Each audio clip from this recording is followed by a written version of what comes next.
First time nyo ito makita, guys. Nag-ganito ako. Ano kaya masasabi niya? Baka masampal ako? Ay!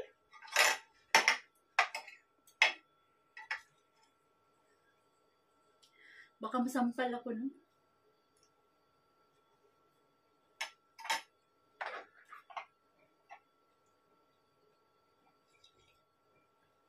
Dapat nandito yung wine. Baba natin ng konti para lumaki yung mata at masampal talaga ako.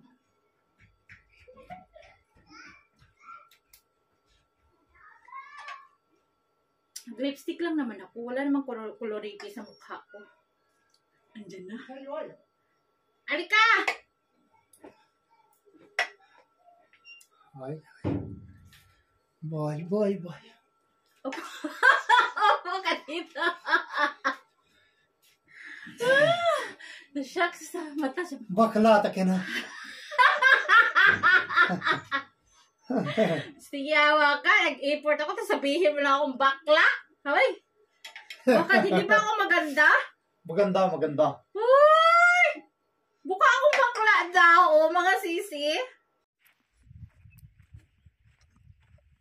Thanks God, mga sis. Inulan kami ng isang araw at isang gabi. Ayan. Naging green-green na ang paligid. Unti-unti nang umusbong ang mga pananim.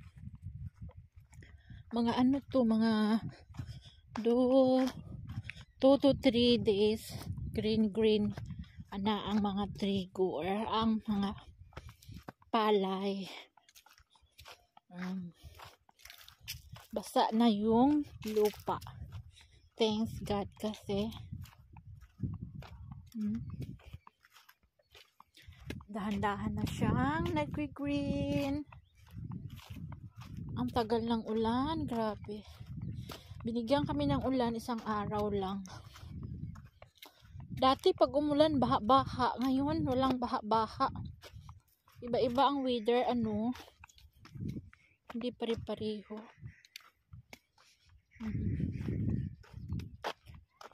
Wala nang alikabok sa aking daanan. Dito lang ako, ayan. May mga cemetery, oh. Marami din dito sila nakalibing.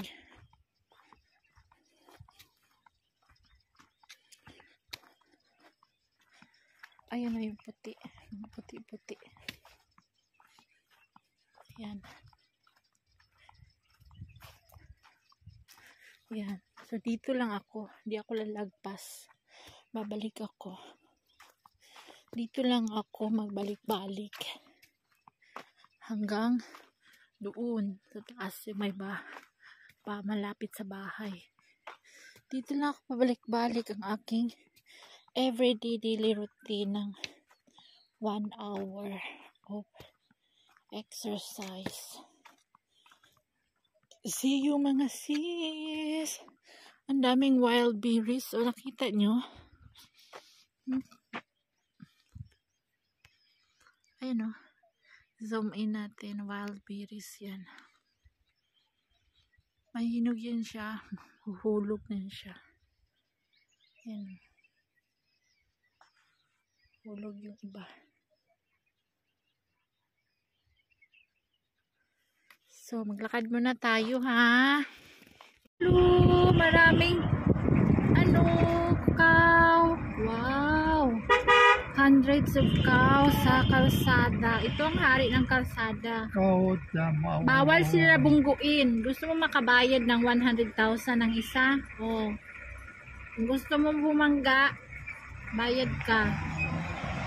Diba? Ang dami nila.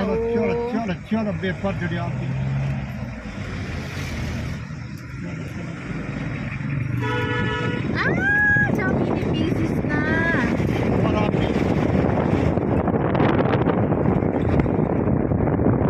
Dito kinakasal guys yung mga mayayaman. Marriage hall ang tawag niya. Sad. Yung isa namatay, yung isa nagkasakit, yung isa lang nabuhay, yung pinakamalaki. Oh. Siya, pero Hello.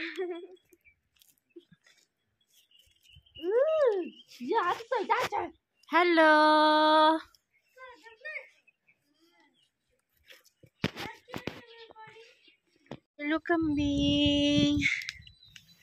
Yan lang isa na buhay, guys, sa 3 baby.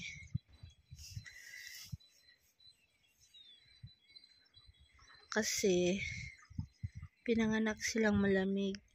Sunod-sunod ang ulan. Siya lang nag-iisang naiwan. Kasi siya din ang pinakamalaking pinanganak. Yung dalawa, tatlo yan sila. Yung dalawa is maliliit. Siya lang isa ang nag-survive. Pinipiding pa yan, binobottle para lang mabuhay. Binabalot ng makapal na kumot. Di pa kaya niyang lumakad ng malayo. Wala pa yung 1 buwan. I think mga 3 weeks. Kasi yung mama niya naghahanap ng pagkain. Ito namang aso ko. Yung story ng aso ko, iba na naman. Oh. Kasi alam nyo, ito, ang payat nito dati. Ngayon medyo mataba-taba na kasi nilulutuan ko talaga ng maraming chapati ito. Tsaka hinahaluan ko ng ulam namin. Ang mga kapitbahay dito, pag ang aso nila malapit na mamatay, ibigay dito kay Bilal. Tapos ako ang magpapakain. May kuto siya, malalaki. Kabibili lang dito ng injection para sa kuto. Tapos pag mataba na, ayan na, kunin na naman ulit. Palitan na naman ng payat. Diba dati nakita nyo yung aso ko is, ano yun, black and white. Ito siya, dati butot palat lang yan. Ngayon is, napakain ko talaga siya. Ano yung ulam namin, binibigyan ko siya. Ito yung ano, nanay ng kambing. Ay, nanay ng maliit na aming kambing.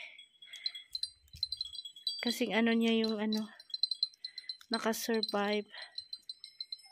Mihi. Painumin natin ng tubig. Kunin natin yung palangganang maliit.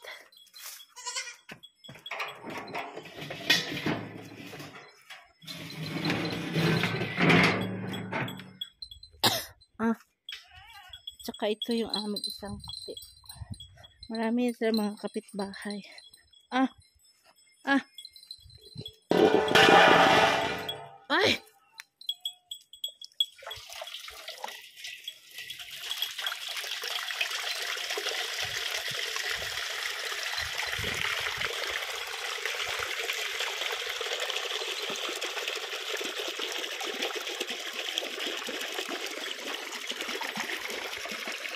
Inom din yung alaga kong aso.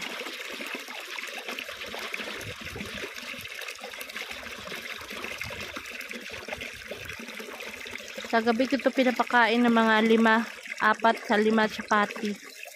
Kakapal. Binubusog ko talaga yun siya para mawala yung buto-buto niyang ribs na makita. Patabain ito. After nito mataba, kunin na naman yan.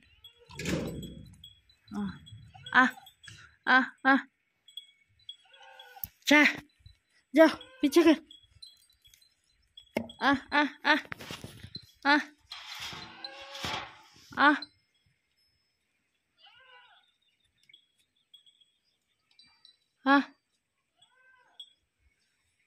Magkabalahibo sila ng anak niya. Akala ko mabuhay yung 3 baby, hindi pala. Nainitan yung kambing. Ganididi siya o ganyan sila madidi. Kunti lang gatas yung ina. Dinididi siguro din yan ng ibang baby ng anak nung isa. Ayun malalaki na yung anak nito. Siguro dinididi din niya yung gatas nito.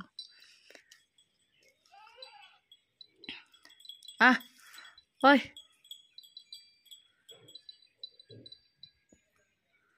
So sad. Nung namatay talaga yung dalawa, so sad. Nalungkot ako.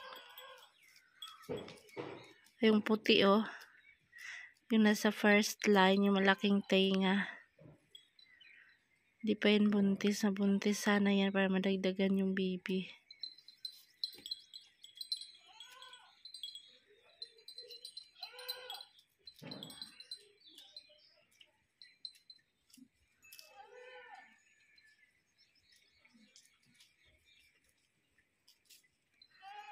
Ang laki ng ipanghinayang ko nung namatay yung dalawang baby. Grabe. Sabi ni Elias, kung parang hindi talaga sa atin, hindi sa atin.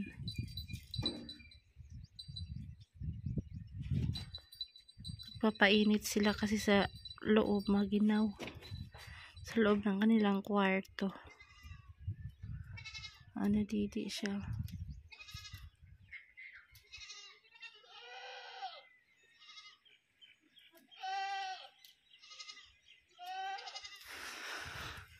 Nadidi siya, ang baby.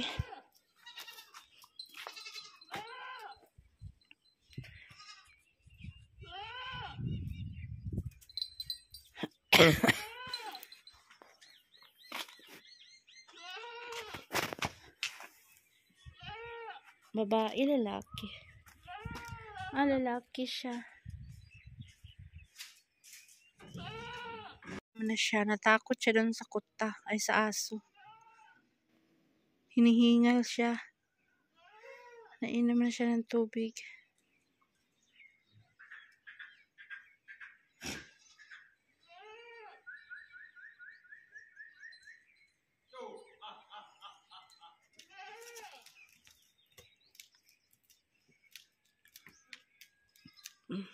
Kunti lang inom niya kasi malamig ang tubig, parang may ice.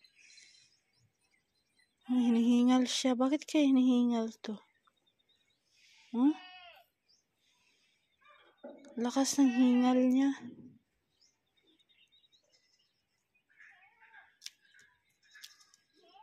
Saan kaya ito nagpupunta? Baka mabinat dito tapos mamatay. Alam mo dito, ganun dito itong mga namin, mga kambing. Malaki sila tas namamatay, tas sabihin ng may-ari na stroke daw. Na-stroke, lakas ng hingal niya. Galing siguro to doon sa bukid.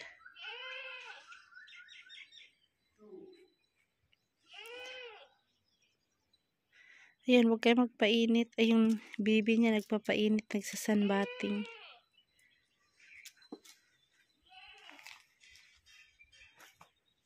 Basa tantain nito, oh.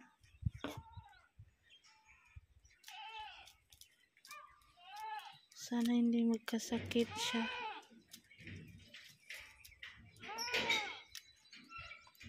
Higa.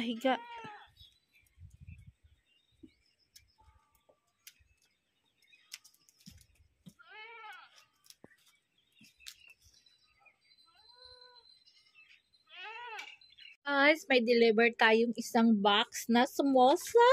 Oh.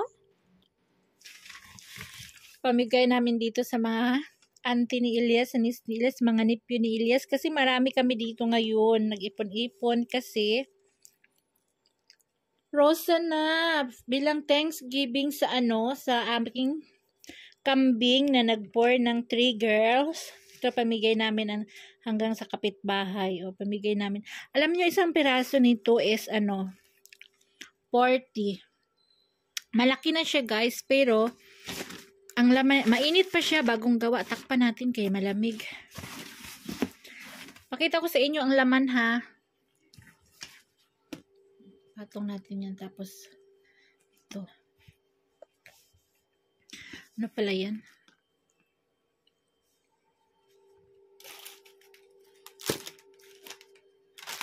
Ay pala ito nito. Sami.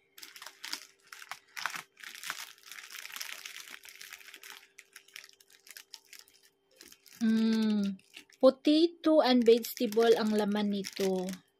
So, dalawang klase guys ito. Merong chicken samosa and vegetable samosa. 'Di ba? Ganito ang usong pagkain pag Ramadan or fasting. Ito ang ino-open namin sa hapon. Gustong-gusto ng mga kabataan yan. So, ibigay na natin sa kapitbahay. Thank you sa blessings. Ay, ang dami!